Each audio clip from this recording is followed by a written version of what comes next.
In the quiet Californian town of Togo, nestled in the soft hills and tranquil lanes, few stories could rival the tragedy that befell the Mills family.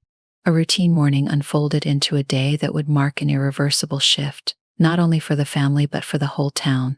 Catherine Mills, wife of Dr. Andrew Mills, a prominent fertility specialist whose practice served couples from across the state, was found dead at the base of the sweeping oak staircase in her own home. The mansion, once a symbol of their success, became a hushed crime scene that morning. The details at first seemed simple, yet chilling. Catherine was lying still on the hardwood floor, her limbs contorted in a way that suggested a violent tumble. Andrew, the only other person in the house, claimed he'd been upstairs preparing for his workday when he heard a crash. Racing down the stairs, he saw his wife at the foot of the staircase, lifeless. His attempts at first aid proved futile, and soon, with trembling hands, he called emergency services. The medics pronounced Catherine dead on the scene, and the coroner's arrival marked the beginning of an investigation that would expose wounds far deeper than those visible on her body. The autopsy painted a complicated picture. Bruises lined Catherine's neck, inconsistent with the typical injuries sustained from a fall. Her wrists bore faint contusions, while the jagged abrasions on her back suggested a violent encounter. There was something ominous in the way her neck had been bruised. Traces of strangulation were apparent, but the position and type of injuries hinted at more than an accidental stumble. Detectives assigned to the case, initially sympathetic to the widower's shock, began looking closely at Andrew. Each detail of his story was weighed and dissected as the investigators quietly documented inconsistencies in his accounts and noted subtle changes in his demeanor. As whispers of foul play began circulating, so did rumors about the couple's relationship. Though Catherine had once been a smiling face at Andrew's side during charity events and public appearances, more recent acquaintances recounted a shift of tension that simmered just below the surface. Some friends recalled heated arguments, while a close confidante disclosed to detectives a string of messages Catherine had sent just weeks before her death. The messages hinted at fear and resentment, an unspoken understanding that all was not as it seemed in the Mills household. While the public caught mere glimpses of the turmoil within the Mills family, those close to Catherine began to provide investigators with a fuller picture. Catherine had been vocal to her closest friends about her frustrations with Andrew's work. As a renowned infertility doctor, Andrew was dedicated to his career to the point of obsession. For years, the couple had struggled with their own unsuccessful attempts at starting a family, ironically mirroring the battles of the patients he so devotedly helped. Catherine's emails and text messages uncovered during the investigation painted her as increasingly lonely, and the undercurrents of bitterness towards her husband became more evident. Friends disclosed that Catherine had suspected him of having affairs, a suspicion fueled by his late hours and increasing secrecy. These revelations caused detectives to reframe their assumptions. An investigator, Jacob Martinez, noted that while Catherine's life appeared enviable, filled with wealth and respect, her personal life was collapsing. Catherine's confessions to friends weren't just idle complaints. She harbored real fears that her marriage was slipping into dangerous territory. Her once vibrant personality dulled over the last year, with neighbors and friends observing her retreat into isolation. Andrew's behavior also became a subject of intense scrutiny. The evening prior to Catherine's death, a neighbor had heard loud voices from the Mills house, a disturbance that went beyond the norm. This neighbor's account became part of the police report, highlighting a detail that Andrew had omitted when initially questioned. Investigators analyzed the pattern. In Andrew's past few months, he had withdrawn, cutting off several close acquaintances and exhibiting signs of stress that colleagues had observed but dared not question. His transformation, from a devoted husband and respected doctor to a shadow of himself, left an unsettling impression. As the investigation wore on, a psychological profile began to emerge, one that cast Andrew not as a grieving widower, but as a man concealing something dark. With suspicions mounting, the detectives scoured every detail they could find in the Mills residence, turning their attention to the physical evidence around Catherine's body. The scene itself offered an eerie quietness that stood in stark contrast to the turmoil investigators now believed had preceded Catherine's death.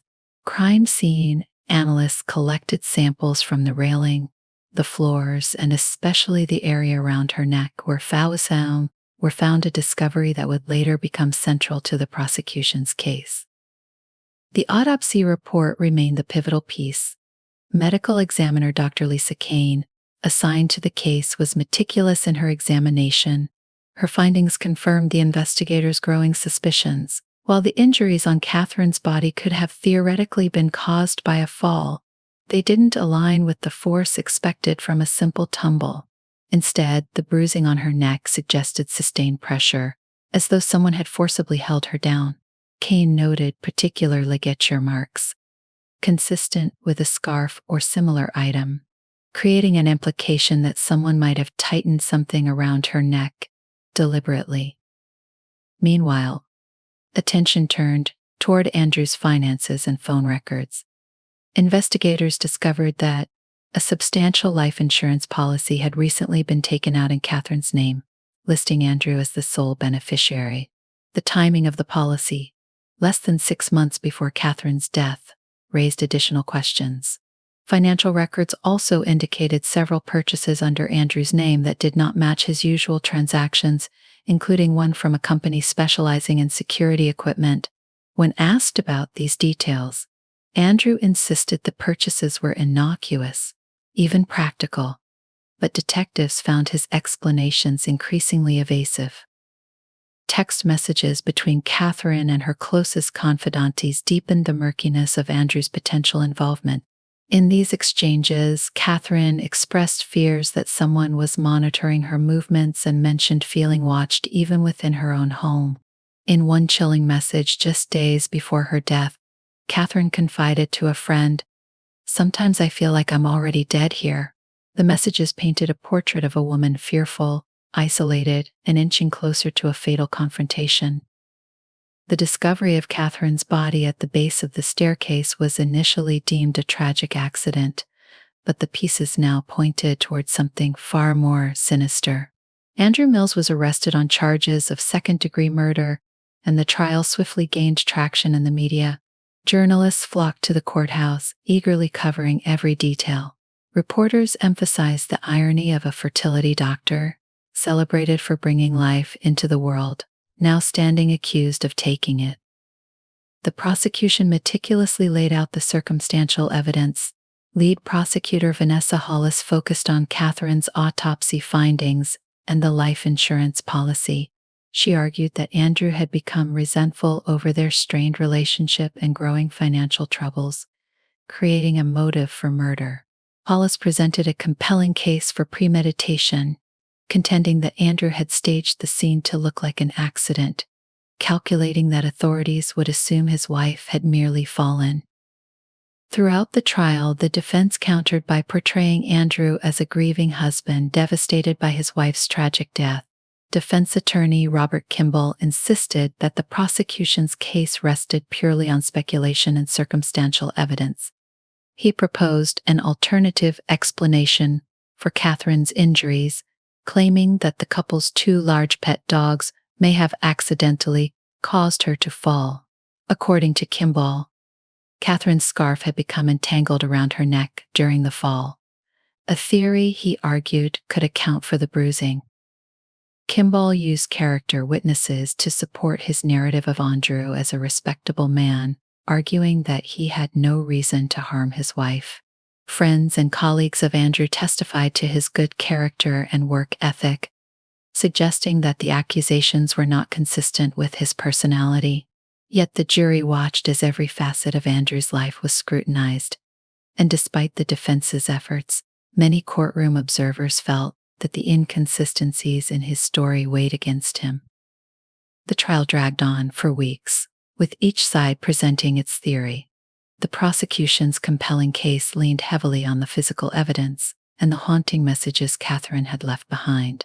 The defense's counter-narrative, though argued passionately, struggled to address the damning physical findings. As the trial progressed, the prosecution introduced Dr. Lisa Kane, the medical examiner who had conducted Catherine's autopsy, as a key witness. Kane presented her findings with clinical precision, detailing each injury Catherine sustained.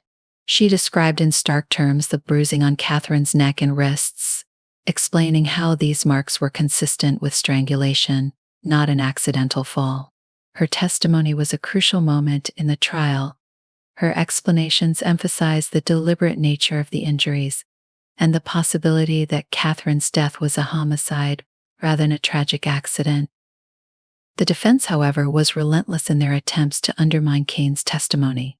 Robert Kimball pressed Kane on the specifics, suggesting alternate scenarios where the dogs could have caused Catherine's scarf to tighten around her neck in the chaos of a fall. But Kane stood firm, insisting that the positioning of the ligature marks indicated a steady, controlled force rather than a random accident. Her testimony left a stark image for the jury: Catherine held down, unable to escape. Despite Kimball's vigorous cross-examination, it was clear that Kane's interpretation of the injuries favored the prosecution's narrative. To strengthen their case, the prosecution introduced additional evidence collected from the Mills home, including fibers from the scarf Catherine was wearing. These fibers matched the bruising patterns on her neck, supporting the theory that her scarf had been pulled tight deliberately. Additionally, trace amounts of Catherine's blood were found on the staircase railing, a detail that prosecutors argued could only have resulted from a violent struggle.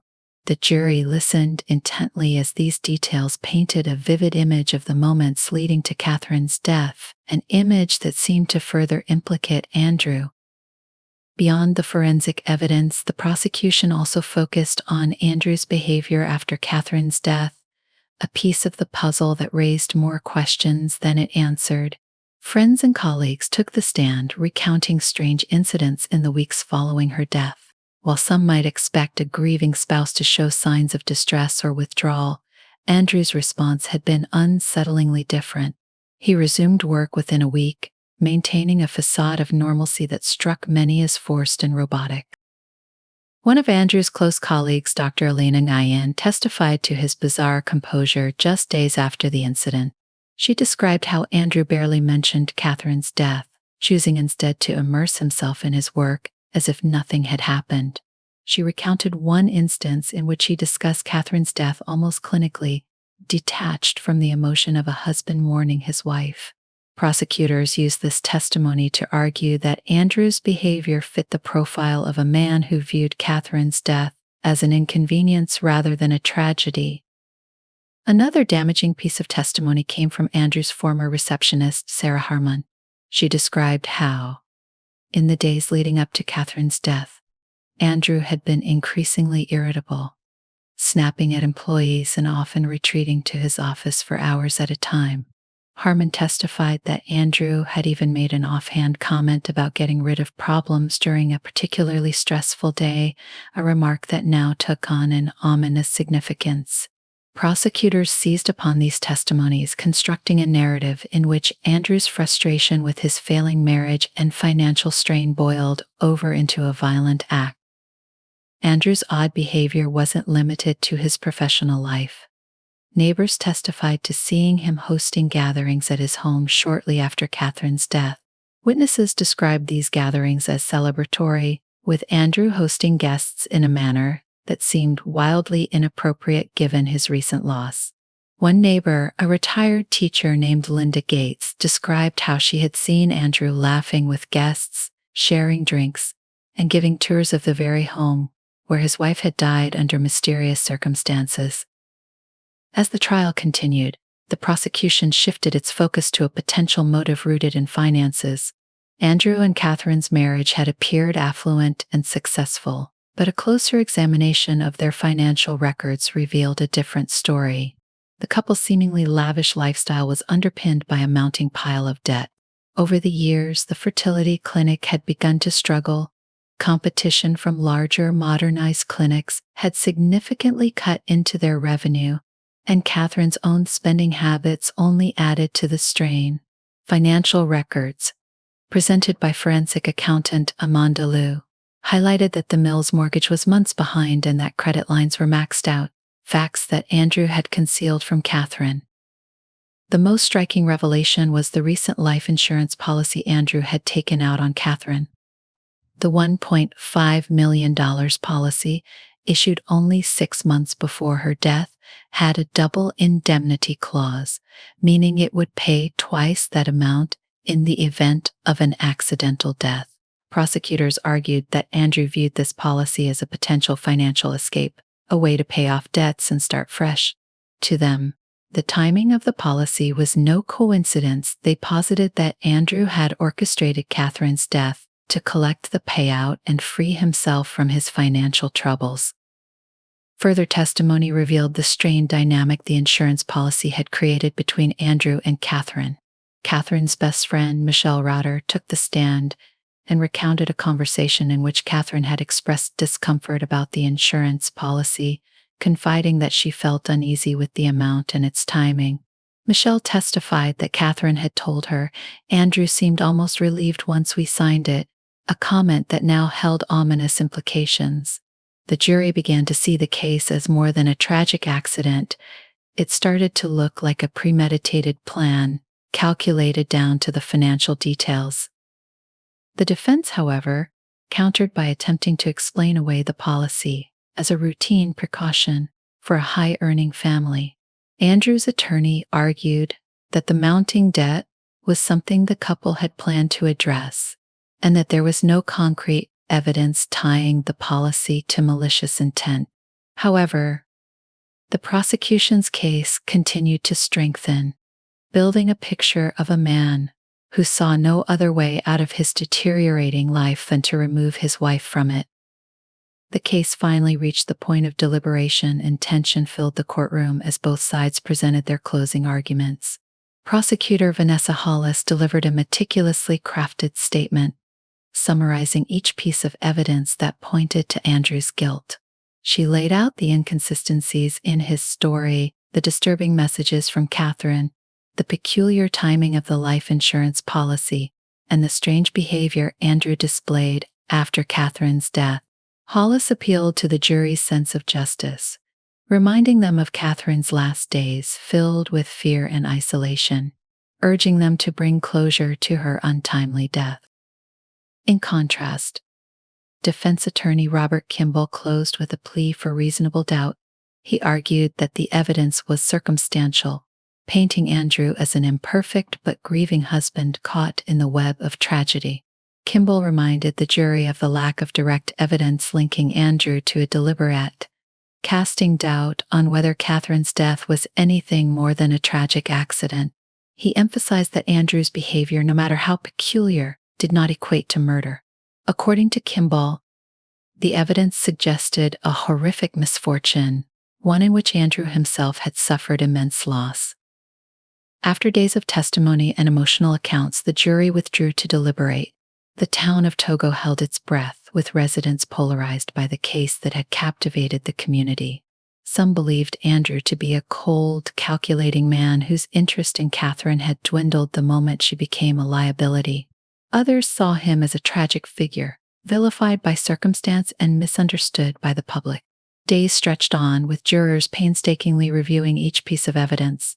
The trial seemed to highlight as much about the complexities of marriage as it did about crime, with the jury grappling over whether Andrew's failings as a husband extended to something far darker. Finally, after a tense 3 days of deliberation, the jury returned with a verdict. In a packed courtroom, the silence was nearly suffocating as the jury foreperson read the decision, guilty of second-degree murder. Gasps echoed throughout the room. Some spectators nodded solemnly, while others sat stunned by the outcome. With the guilty verdict, the next step was sentencing, a decision that would determine Andrew Mills' future. The judge, known for her stern stance on violent crimes, addressed the court solemnly as she prepared to deliver the sentence. In her statement, she acknowledged the circumstantial nature of the evidence, yet emphasized that the cumulative weight of each piece painted a portrait of guilt beyond reasonable doubt. The jury's decision, she noted, reflected the disturbing reality of Catherine Mills' final moments, trapped in a marriage that had turned dangerous. In sentencing Andrew to 15 years to life, the judge remarked on the profound impact Catherine's death had left on the couple's young children, now orphaned in a tragic turn of fate. They were placed in the care of Catherine's sister, Sarah Mills, who sat quietly in the courtroom, her expression a mix of grief and relief. The children had already endured the painful days following their mother's death, and now, with their father facing a lifetime in prison, their lives would change permanently. Sarah vowed to give them a stable home, but she knew they would be haunted by the darkness that lingered around their parents' story. The media's interest in the Mills case didn't wane. In the days following the verdict, reporters filled newspapers and TV segments with theories and speculations, some portraying Andrew as a cold-hearted killer, others as a man betrayed by circumstance. Togo became a town known less for its serenity and more for the tragedy that had unfolded there. Strangers traveled to the Mills' home, where tragedy had struck, turning it into a local landmark of macabre curiosity. The once celebrated fertility clinic Andrew had run was shuttered, its windows dark and foreboding, as if holding on to the secrets it had witnessed. Andrew, now prisoner number 38429, adjusted poorly to his new life behind bars. His reputation as a doctor meant little in the prison hierarchy, and he quickly found himself isolated, rarely interacting with other inmates. He became withdrawn, maintaining his innocence in the occasional letters he wrote to friends and former colleagues, insisting he'd been wrongfully convicted. Yet as the years passed, most of his former supporters moved on, finding it too painful or too unsettling to remain tied to the man whose story had become synonymous with betrayal and loss. The years rolled on, but Catherine's death and Andrew's trial left lingering questions that the town of Togo couldn't shake. Some in the community began to wonder if the truth had fully emerged in court, if perhaps pieces of the story had remained buried. Rumors circulated that Catherine had kept a journal in her final days, detailing fears and suspicions that extended beyond her marital strife. When this journal was never recovered, some speculated that Andrew might have hidden it, or that Catherine's fear extended beyond the walls of her home, perhaps involving people unknown to the family. Yet without any tangible evidence, these theories faded into the background, becoming another part of the tragic lore surrounding the Mills family. For Sarah Mills and the children, the years following the trial were marked by attempts to rebuild. She shielded them from as much of the sordid past as possible, but as they grew older, they inevitably learned the truth, each piece more painful than the last. Catherine's death became a heavy weight they carried, a reminder of the lives they'd once had but would never return to. For Sarah, raising them was a labor of love shadowed by loss, as she strove to remind them of the good parts of their parents, the devoted father and caring mother that had existed before tragedy had reshaped their lives. The Mills case eventually faded from the headlines, yet in Togo, the haunting memory persisted. Those who had known the couple privately held onto their memories, piecing together details from happier times before suspicion had shattered everything. Locals spoke in hushed tones about the night Catherine had fallen down those stairs, an incident that could never quite be resolved, no matter the verdict. Andrew Mills remained in prison, his appeals denied, left with nothing but his own account of what had happened. Whether anyone truly believed him, or if even he accepted his role in Catherine's death, remained a mystery, locked behind the same walls that held him. In the end, the case left behind an indelible mark, a painful reminder of the secrets that can fester within even the most respectable lives. The Mills tragedy became an eerie lesson, whispered to the next generation, a warning of the darkness that can lurk unseen until it's too late. Catherine's legacy, though tainted by the horror of her death, lived on through her children, the echoes of her life a testament to a story unfinished, with questions that would forever linger unanswered in the quiet corners of Togo, California. Years after Andrew's conviction, the story of Catherine Mills continued to haunt Togo, California. The Mills home, a grand property once buzzing with life, sat vacant. Locals claimed it bore a heavy, silent presence, as though Catherine's spirit lingered. Prospective buyers came and went, unsettled by the house's grim history. Eventually, the mansion fell into disrepair, overtaken by weeds and cracked paint, becoming a physical testament to the tragedy that had unfolded there. Neighborhood children would dare each other to approach it at dusk, claiming they'd heard whispers, yet none ever stayed long enough to listen.